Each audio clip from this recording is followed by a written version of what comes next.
Let me ask you a question. How often do you think about what your body is saying to others? Not the words you speak, but the silent signals your posture, gestures, and expressions are constantly communicating. Here's a staggering fact: 93% of communication is nonverbal.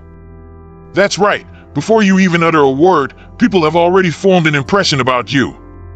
And if your body language sends the wrong message, it could cost you opportunities, friendships, or even respect. First impressions are formed within seconds.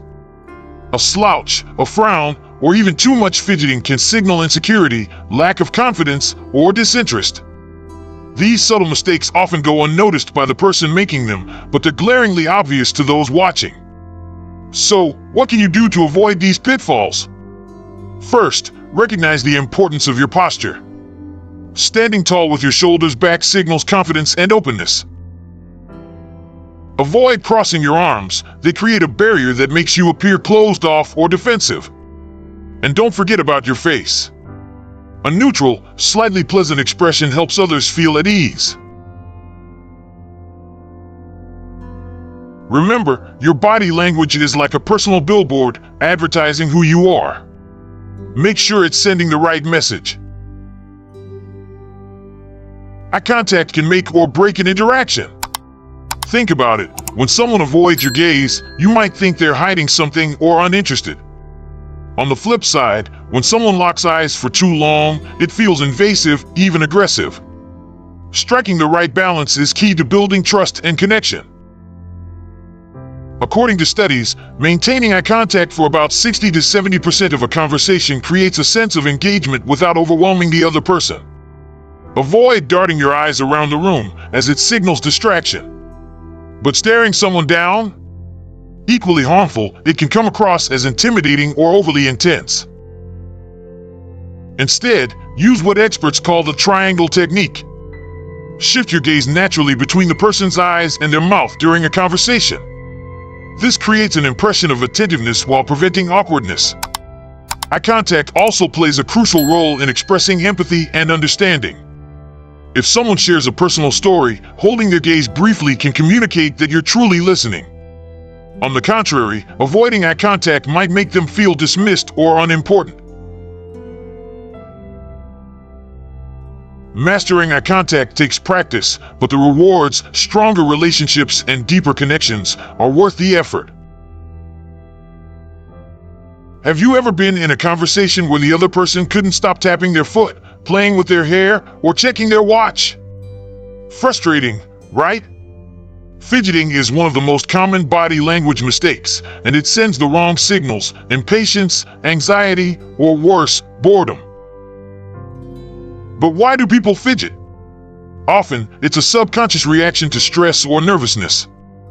The problem is that these small movements distract from your words and dilute your message.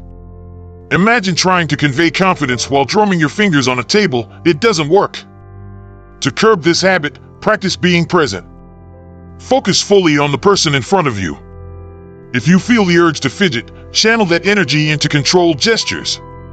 For instance, using your hands purposefully while speaking can enhance your message rather than detract from it. A great trick is to keep your hands relaxed but visible.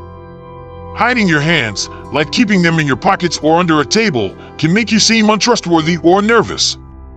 Open palms, on the other hand, signal honesty and approachability.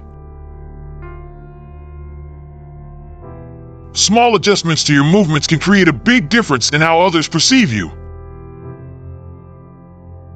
Everyone has a personal bubble, and invading it can make people feel uncomfortable or even threatened.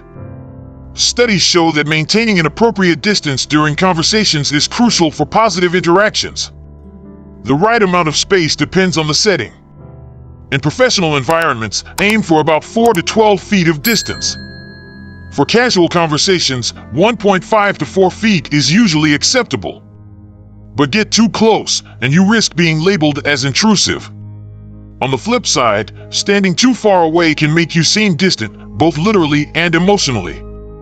The key is to read the other person's cues. If they lean back or step away, give them more room.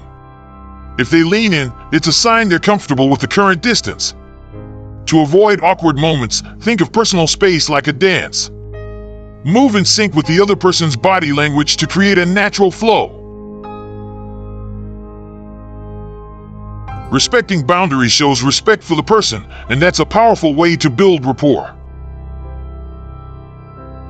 A handshake is often the first physical connection you make with someone. It's a tiny moment with a massive impact. Too limp, and you seem disinterested.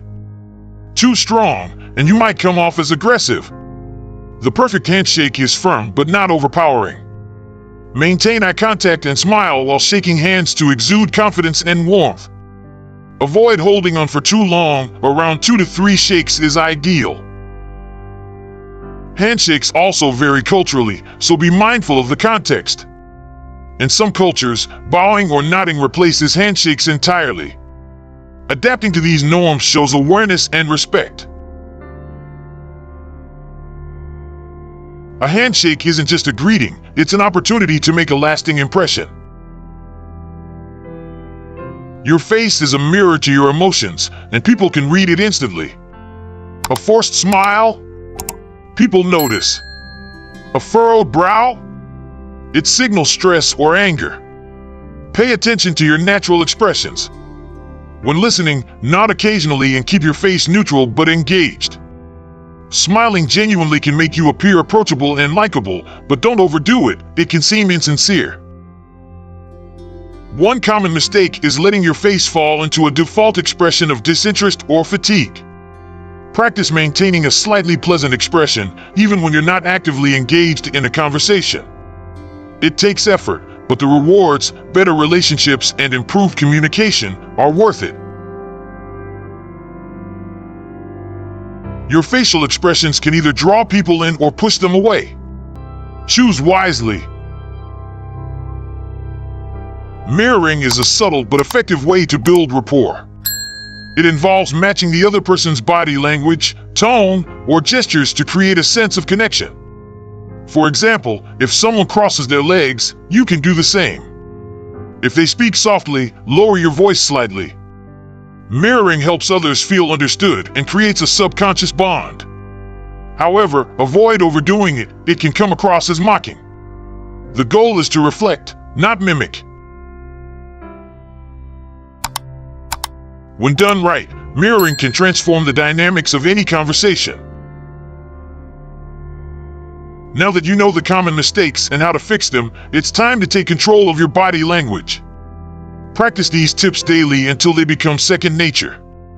The more aware you are of your movements, expressions, and gestures, the more confident and likable you'll become. Remember, body language is a skill, not a talent. With practice, anyone can master it. The way you present yourself matters. Let your body language speak volumes, and make sure it's saying the right thing.